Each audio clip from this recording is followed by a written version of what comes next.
సుమన్ టీవీలో మీ business promotions కోసం ఈ కింది నెంబర్ను సంప్రదించగలరు.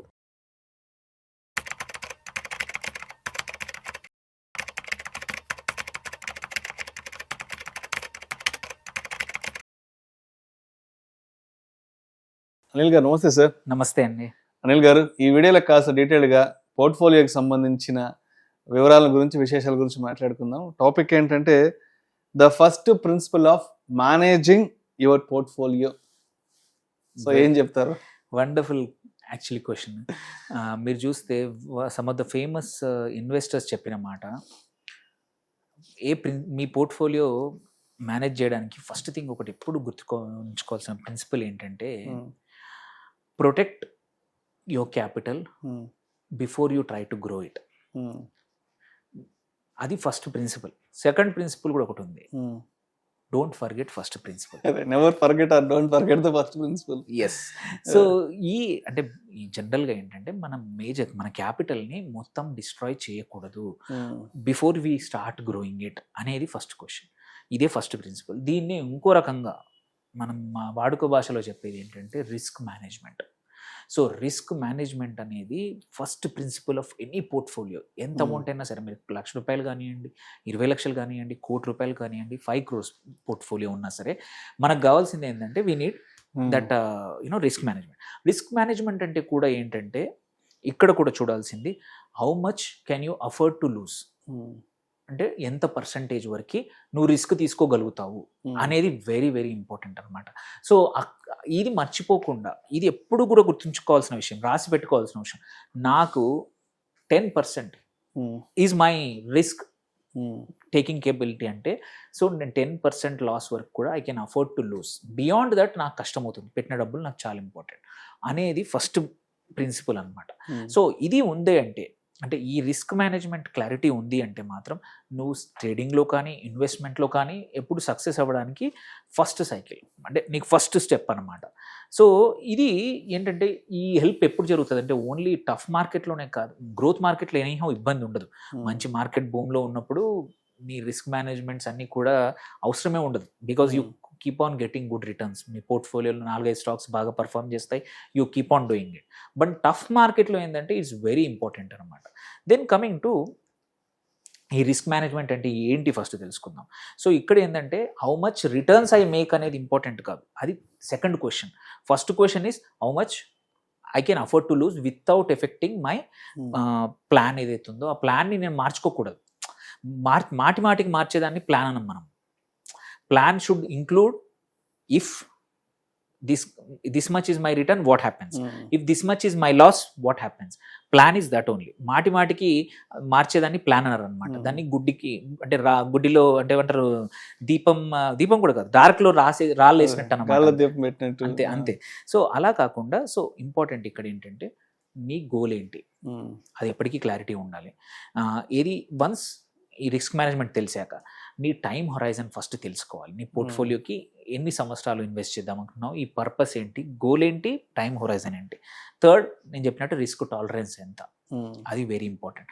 తర్వాత నేను మార్కెట్ టఫ్ టైంలో కూడా నీ డ్రాడౌన్ ఎంతవరకు వెళ్ళినా నేను తట్టుకుంటాను. డ్రాడౌన్ అంటే కిందికి వెళ్ళినా కానీ మీకు తెలుసు most of the time markets will come back. But ఎక్కడి వరకు -15% చూసినా నువ్వు తట్టుకుంటావా, -20% చూసినా నువ్వు తట్టుకుంటావా without taking rash decisions or random decisions అనేది వెరీ ఇంపార్టెంట్ అనమాట. ఈ 4 మనకు క్లారిటీ ఉన్నాయనుకోండి, దెన్ ఏం చేయాలనేది వెరీ ఇంపార్టెంట్. ఇక్కడ ఏంటంటే లెట్స్ సే ఎగ్జాంపుల్, మన పోర్ట్ఫోలియో 50% పడిపోయింది. 50% పడిపోయింది అంటే ₹100 పెట్టాం, ₹50 పడిపోయింది. నీకు మళ్ళీ ₹100 రావాలంటే ఎంత పర్సెంటేజ్ రికవరీ కావాలి? పడిపోయినప్పుడు 50%, రికవరీ 100% కావాలి. 50 నుంచి 100 మళ్ళీ రిటర్న్ రావాలంటే 100% రిటర్న్ రావాలి. సో ఇట్లాంటి టైంలో ఎందుకంటే అందుకే ఇంపార్టెంట్ ఏంటంటే నీ capital preservation is very important అనమాట. సో మనము 20%, 10% ఈ డైరెక్ట్ ఈక్విటీ ఇన్వెస్ట్ చేసేప్పుడు ఈ రిస్క్ మేనేజ్మెంట్ వెరీ ఇంపార్టెంట్. ఈ లెవెల్ రాగానే ఆటోమేటిక్గా మనం బయటపడిపోవాలి. బయటపడిపోయి మళ్ళీ మంచి లెవెల్స్ వచ్చేంతవరకు వెయిట్ చేసి ఆర్ ఇంకొక స్టాక్లో వేరే దగ్గర ఉందో అది ఎంటర్ చేసుకోవాలి. సో ఇప్పుడు ఇట్లాంటి ట్రాప్లో పడకుండా ఉండాలంటే మనం ఏం చేయాలనేది ఈ ఫస్ట్ ప్రిన్సిపల్ గుర్తుపెట్టుకుంటూ ఫస్ట్ చాలామంది ఏం తప్పు చేస్తున్నారంటే too much concentration in 1 stock పెట్టేస్తారు, 2 స్టాక్స్లో పెట్టేస్తారు. వాళ్ళ దగ్గర ఉన్న 20 లక్షలను తీసుకెళ్ళి 2 స్టాక్స్లో కొంటారు. It sounds very good, it sounds glamorous, ఇది 2 స్టాక్స్లో పెరిగితే సూపర్ రిటర్న్స్ వస్తాయంటే. బట్ రియాలిటీ అలా ఉండదు. There is a universe of 9,000 stocks ఉన్నాయి. 9,000 స్టాక్స్లో నువ్వు 2 బాగా వస్తున్నాయని చెప్పుకోవడం అనేది యూజువలీ వెరీ డిఫికల్ట్. నువ్వు ఎంత మంచి ఫిల్టర్లు పెట్టినా దెర్ ఆర్ ఎనఫ్ స్టాక్స్, ఒక 10-15 స్టాక్స్ ఉంటాయి. అవి అందులో ఒక మరీ 2 stocks is a concentration risk అనమాట.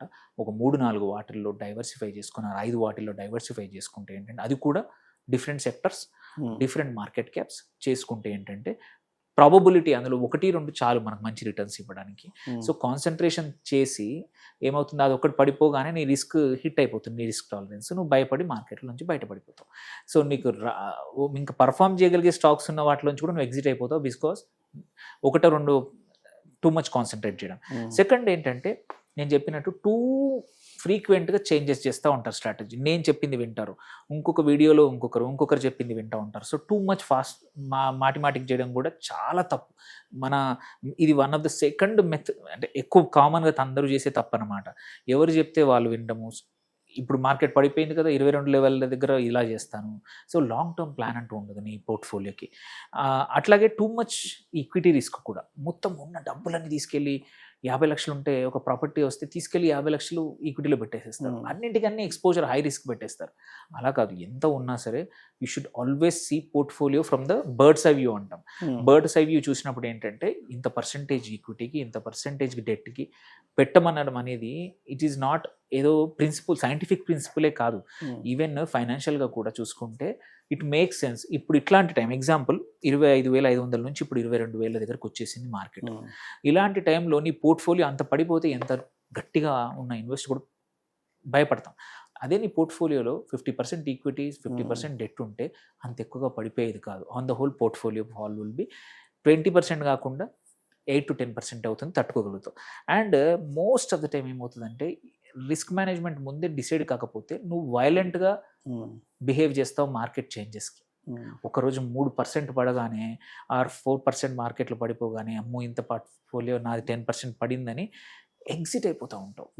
నీకు ముందే క్లారిటీ ఉందనుకో, నేను పెట్టాను 10 లక్షలు, 8 లక్షలు వచ్చేంతవరకు నేను తట్టుకుంటాననే క్లారిటీ, ఫస్ట్ ప్రిన్సిపల్ సెట్ చేసుకోకపోతే ఇబ్బందులు వస్తాయన్నమాట.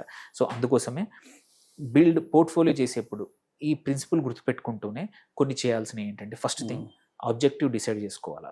తర్వాత యాసెట్ అలొకేషన్ కూడా డిసైడ్ చేసుకోవాలి. నేను ఎక్స్పోర్షన్ డెట్లో, ఎక్స్పోర్షన్ మెటల్స్లో, ఎక్స్పోర్షన్ దీంట్లో అని ముందే డిసైడ్ చేసుకోవాలి.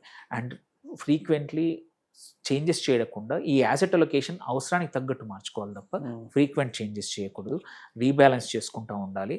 అండ్ నీ లైఫ్ సిచ్యువేషన్స్ మారాయి, నీకు సపోజ్ నువ్వు ఒక పెద్ద ప్రమోషన్ వచ్చింది, శాలరీ పెరిగింది, సేవింగ్స్ పెరిగాయి, అప్పుడు దాని తగ్గట్టు నువ్వు మార్చుకోవాలి. ఆర్ ఎఫెక్ట్ అయింది, నువ్వు ఏజ్ ఎక్కువైపోయింది, చేంజెస్ చేసుకోవాలి. సో ఇలా చేయకుండా రిస్క్ మేనేజ్మెంట్ అనేది చేయకుండా ర్యాండమ్గా రిస్క్ తీసుకుంటే మాత్రం ఎంత మంచి సౌండ్ టెక్నికల్ నాలెడ్జ్ ఉన్నా నీకు ఇబ్బందులు వస్తాయి ఇన్వెస్ట్మెంట్ జర్నీలో అనమాట. నువ్వు మంచి టెక్నికల్గా నువ్వు అమేజింగ్ స్టాక్ పిక్కర్ చేస్తావు, మంచి చేస్తావు, బట్ ఇట్లా నువ్వు రిస్క్ మేనేజ్మెంట్ తెలియకపోతే చాలామంది నష్టపోయిన వాళ్ళు ఉన్నారు. తర్వాత ఇబ్బందులు పడతారు, ఎందుకంటే ఇట్లా డ్రాడౌన్ అయినప్పుడు నీకు కంట్రోల్ ఉండదు, ఏం చేయాలో అర్థం కాదు, టూ మచ్. సో అందుకోసమే diversification is not an option.